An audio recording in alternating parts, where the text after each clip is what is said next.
சமூக மீடியா சொந்தங்களுக்கு வணக்கம். சீனாவை சுழற்றியடிக்கும் டால்பின் சூறாவளி புயல் ஷாங்காய் நகரில் 24 மணி நேரத்தில் 400 மில்லிமீட்டர் கொட்டி தீர்த்த கனமழையால் 150 ஆண்டுகால மழை சாதனை முறியடிக்கப்பட்டு நகரம் ஒட்டுமொத்தமாக கடலாக மாறியுள்ளது. 10 லட்சத்துக்கும் அதிகமான மக்கள் பாதுகாப்பான இடங்களுக்கு வெளியேற்றப்பட்டு 1300 விமானங்கள் ரத்து செய்யப்பட்டுள்ளன. மறுபுறம் ஐரோப்பாவை வாட்டும் 42 பாகை செல்சியஸ் அசுர வெப்பத்தால் டானுப் நதி வறண்டு 2ஆம் உலகப் போர் கப்பல்களின் சிதைவுகள் வெளியே தெரிகின்றன. இதனிடையே இந்திய அசாம் வெள்ளத்தில் உயிரிழப்பு 100ஆக அதிகரித்துள்ள நிலையில் ஆகஸ்ட் 12ஆம் தேதி நிகழவுள்ள அரிய முழு சூரிய கிரகணத்தில் சந்திரனின் நிழலை மணிக்கு 3200 கிலோமீட்டர் வேகத்தில் பின்தொடர நாசா விமானங்கள் தயாராகி வருகின்றன. இனி விரிவான செய்திகள் இதோ. கிழக்கு சீனாவில் டால்பின் புயலின் தாக்கம் தீவிரமடைந்துள்ள நிலையில் 1 மில்லியனுக்கும் அதிகமான மக்கள் பாதுகாப்பான இடங்களுக்கு வெளியேற்றப்பட்டுள்ளனர். ஷாங்காயில் 24 மணி நேரத்தில் சுமார் 313 மில்லிமீட்டர் மழை கொட்டியதுடன் சில பகுதிகளில் 400 மில்லிமீட்டருக்கும் அதிகமான மழை பதிவாகியுள்ளது. கடந்த ஞாயிற்றுக்கிழமை மாலை நிலவரப்படி ஜெஜியாங், ஃபுஜியான் மற்றும் ஷாங்காய் உள்ளிட்ட பகுதிகளில் இருந்து பெருமளவிலான மக்கள் வெளியேற்றப்பட்டுள்ளனர். ஜெஜியாங் மாகாணத்தில் வென்சோ நகரில் மட்டும் 9 லட்சத்துக்கும் அதிகமானோர் பாதுகாப்பான இடங்களுக்கு மாற்றப்பட்டுள்ளனர். மேலும் 1500க்கும் மேற்பட்ட அவசரகால தங்குமிடங்கள் திறக்கப்பட்டுள்ளன. ஷாங்காயில் மட்டும் 2.15 லட்சத்துக்கும் அதிகமானோர் ஆபத்தான பகுதிகளில் இருந்து வெளியேற்றப்பட்டுள்ளனர். இதற்கிடையில் நகரின் மத்திய பகுதியில் உள்ள வானிலை நிலையம் 24 மணி நேரத்தில் 313 மில்லிமீட்டர் மழையை பதிவு செய்துள்ளது. இது 150 ஆண்டுகளுக்கு மேலான பதிவுகளில் அந்த பகுதியில் பதிவான மிக அதிகமான 24 மணி நேர மழை அளவாக குறிப்பிடப்படுகிறது. சில பகுதிகளில் சுமார் 400 மில்லிமீட்டர் மழை பதிவாகியுள்ளது. இதனால் ஷாங்காயின் பல பகுதிகள் வெள்ளத்தில் சிக்கியுள்ளன. நகரின் முக்கிய சுற்றுலா தலங்களிலும் வெள்ள நீர் சூழ்ந்துள்ளது. சமூக வலைதளங்களில் ஷாங்காய் கடலாக மாறுகிறது என்ற கருத்துக்கள் வேகமாக பரவி வருகின்றன. ஜெஜியாங் மாகாணத்திலும் பல நாட்களாக கனமழை கொட்டி தீர்த்துள்ளது.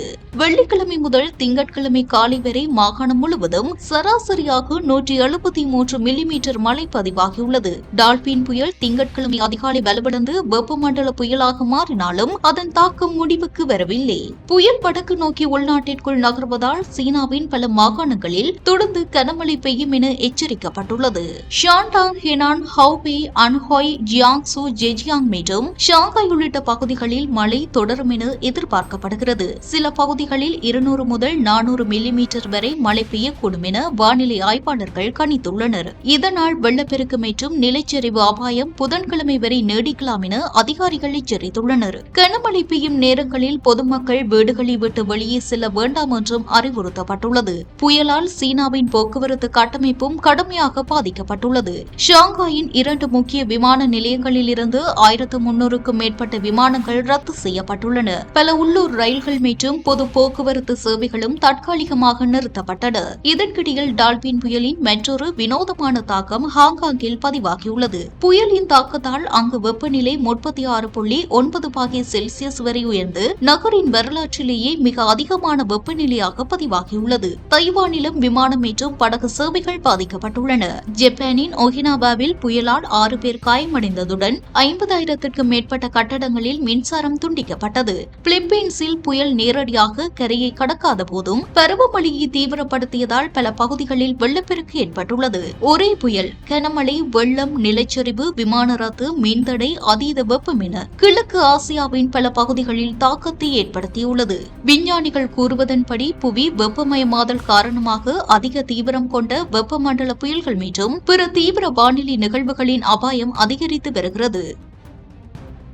ஐரோப்பாவின் மத்திய மற்றும் கிழக்கு பகுதிகளில் கடும் வெப்ப அலை தொடர்ந்து வரும் நிலையில் பல நாடுகளில் புதிய வெப்பநிலை சாதனைகள் முறியடிக்கப்பட்டுள்ளன.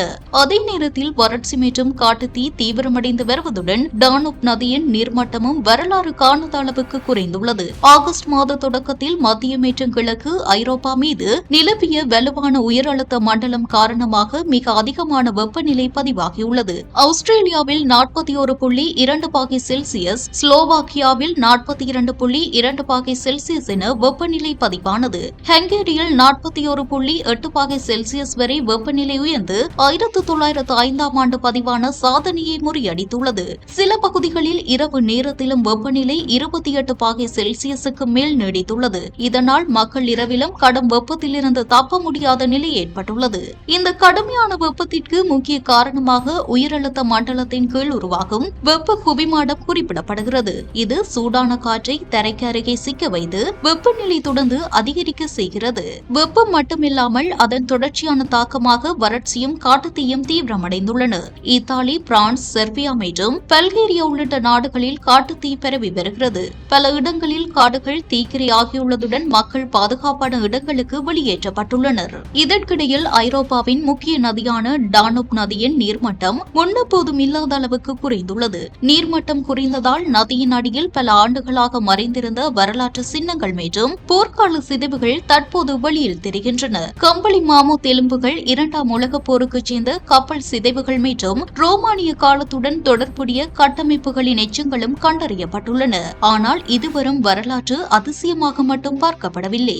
டானுப் நதியின் நீர் பற்றாக்குறை எரிசக்தி உற்பத்தியையும் பாதிக்க தொடங்கியுள்ளது. ஸ்லோவாக்கியா மற்றும் செர்பியாவில் உள்ள அணுமின் நிலையங்களின் செயல்திறன் குறைந்துள்ள நிலையில் போதுமான குளிரூட்டும் நீர் கிடைக்காததால் ஹங்கேரியில் ஒரு அணுமின் நிலையத்தை மூட வேண்டிய நிலையும் ஏற்பட்டுள்ளது. இதனால் வெப்ப அலை என்பது வெறும் மக்களின் உடல்நல பிரச்சினையாக மட்டுமில்லாமல் மின்சாரம், போக்குவரத்து, நீர்வளம் மற்றும் பொருளாதாரம் என பல துறைகளையும் பாதிக்கும் நெருக்கடியாக மாறியுள்ளது.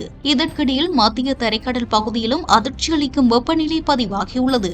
ஒரு மிதவின் நிலையத்தில் கடல் மேற்பரப்பு வெப்பநிலை 33 பாகை செல்சியஸ் என பதிவாகியுள்ளது. இந்த அளவு உறுதி செய்யப்பட்டால் மத்திய தரைக்கடல் பகுதியில் இதுவரை பதிவான மிக அதிகமான கடல் வெப்பநிலையாக அது அமையக்கூடும். ஐரோப்பாவில் இந்த கோடை வெறும் வெப்பமான கோடையாக இருக்காமல் காலநிலை மாற்றத்தின் தீவிர விளைவுகளை வெளிப்படுத்தும் ஒரு முக்கிய எச்சரிக்கையாக மாறி வருகிறது. அசாமில் இடைவிடாத பருவமழையால் ஏற்பட்டுள்ள கடும் வெள்ளப்பெருக்கு பேரழிவாக மாறியுள்ளது. வெள்ளத்தால் உயிரிழந்தவர்களின் எண்ணிக்கை 100ஆக அதிகரித்துள்ள நிலையில் 10 மாவட்டங்களில் 6.5 லட்சத்துக்கும் அதிகமான மக்கள் பாதிக்கப்பட்டுள்ளனர். தொடர்ந்து பெய்து வரும் கனமழையால் அசாமின் பல பகுதிகள் வெள்ளத்தில் மூழ்கியுள்ளன. நூற்றுக்கணக்கான கிராமங்கள் இன்னும் நீருக்குள் சிக்கியுள்ளதுடன் ஆயிரக்கணக்கான ஹெக்டேர் விவசாய நிலங்களும் சேதமடைந்துள்ளன. வெள்ளம் காரணமாக பொதுமக்களின் இயல்பு வாழ்க்கை முற்றிலும் பாதிக்கப்பட்டுள்ளது. பல இடங்களில் வீடுகள், சாலைகள் மற்றும் விவசாய பகுதிகளை வெள்ள நீர் சூழ்ந்துள்ளது. மீட்பு மற்றும் நிவாரணப் பணிகள் தொடர்ந்து நடைபெற்று வரும் நிலையில் இந்திய விமானப்படையும் களமிறக்கப்பட்டுள்ளது. வெள்ளத்தால் சாலை வழியாக செல்ல முடியாத பகுதிகளுக்கு விமானங்கள் மூலம் நிவாரணப் பொருட்கள் கொண்டு செல்லப்படுவதுடன் சில இடங்களில் வானிலிருந்தே அவை மக்களுக்கு வழங்கப்பட்டு வருகின்றன. இதற்கிடையில் வெள்ளத்தால் ஏற்பட்டுள்ள சேதங்களை அதிகாரிகள் கணக்கிட தொடங்கியுள்ளனர். வீடுகள், விவசாய நிலங்கள், உட்கட்டமைப்புகள் மற்றும் பிற சொத்துக்களுக்கு ஏற்பட்டுள்ள பாதிப்புகள் குறித்து விரிவான மதிப்பீடு நடைபெறுகிறது. அசாம் எதிர்கொள்ளும் இந்த பெரும் வெள்ளப்பெருக்கு மாநிலத்தின் பல பகுதிகளில் இன்னும் மிகப்பெரிய மனிதாபிமான மற்றும் பொருளாதார சவாலாக நீடித்து வருகிறது. எதிர்வரும் ஆகஸ்ட் 12ஆம் தேதி நிகழவுள்ள முழு சூரிய கிரகணம் வானியல் ஆர்வலர்களிடையே பெரும் எதிர்பார்ப்பை ஏற்படுத்தியுள்ளது. குறிப்பாக நாசாவின் 2 விமானிகள் 50,000 அடி உயரத்தில் பறந்து கிரகணத்தை நேரடியாக ஆய்வு செய்ய உள்ளதால் இந்த நிகழ்வு விஞ்ஞான ரீதியாகவும் முக்கியத்துவம் பெறுகிறது. இந்த முழு சூரிய கிரகணத்தின் போது பூமியின் சில பகுதிகளில் சூரியன் முழுமையாக மறையும் காலம் 2 நிமிடங்கள் 18 வினாடிகள் வரை நீடிக்கும். ஆனால் நாசாவின் ஆராய்ச்சி விமானத்தில் இருக்கும் விமானிகளுக்கு இந்த இருளின் இன்னும் நீண்ட நேரம் நீடிக்க உள்ளது. ஐஸ்லாந்தின் ஹெஃப்லாவிக் விமான நிலையத்திலிருந்து புறப்படும் அவர்கள் சுமார் 50,000 அடி உயரத்தில் வடக்கு நோக்கி கிரீன்லாந்து பகுதியை நோக்கி பறந்து பின்னர் ஐஸ்லாந்து கடற்கரைக்கு அருகே வளைந்த பாதையில் பயணிக்க உள்ளனர். இதன் மூலம் சந்திரனின் நகரும் நிழலை விமானம் பின்தொடரும்.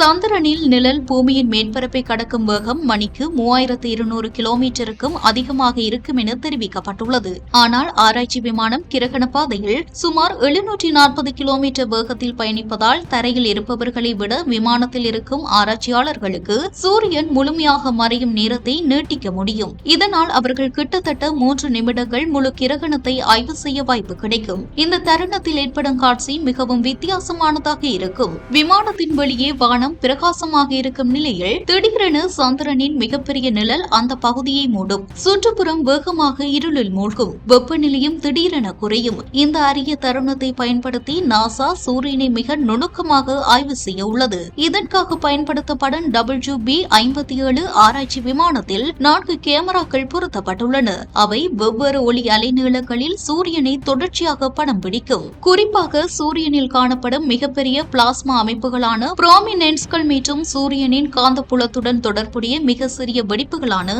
நானோ பிளேர்கள் ஆகியவற்றை ஆய்வு செய்வதே முக்கிய நோக்கமாகும். இந்த ஆய்வுகள் ஒரு முக்கியமான சூரிய மர்மத்திற்கான பதிலை தேடவும் உதவக்கூடும். சூரியனின் மேற்பரப்பு சுமார் 6000 பாகை செல்சியஸ் வெப்பநிலையில் இருக்கும் நிலையில் அதன் வெளிப்புற மண்டலம் 10 லட்சம் பாகை செல்சியஸுக்கும் அதிகமாக எப்படி வெப்பமடைகிறது என்பது இன்னும் முழுமையாக விளக்கப்படாத விஞ்ஞான கேள்வியாக உள்ளது. ஆகஸ்ட் 12ஆம் தேதி நிகழும் முழு சூரிய கிரகணம் ஆர்டிக், கிரீன்லாந்து, ஐஸ்லாந்து மற்றும் ஸ்பெயின், போர்ச்சுகலின் சில பகுதிகளில் முழுமையாக காணப்பட உள்ளது. மேலும் 1999ஆம் ஆண்டுக்கு பிறகு ஐரோப்பிய கண்டத்தின் சில பகுதிகளில் இருந்து காணக்கூடிய முதல் முழு சூரிய கிரகணம் என்பதால் பொதுமக்களிடையேயும் இந்த நிகழ்வுக்கு அதிக எதிர்பார்ப்பு ஏற்பட்டுள்ளது. ஆகஸ்ட் 12ஆம் தேதி நடைபெறவுள்ள இந்த அரிய விண்வெளி நிகழ்வு வானியல் வரலாற்றில் மற்றொரு முக்கியமான ஆய்வு பதிவாக மாறக்கூடும். இது போன்ற பல செய்திகளை தெரிந்து கொள்ள நம்முடைய சமூக மீடியா யூடியூப் சேனலை சப்ஸ்கிரைப் செய்து அருகில் உள்ள பெல் பட்டனை கிளிக் செய்யுங்கள். மேலும் செய்திகளை உடனுக்குடன் தெரிந்து கொள்ள சமூகமீடியா.com என்ற இணையதளத்தின் வாயிலாக எங்களுடன் இணைந்திருங்கள்.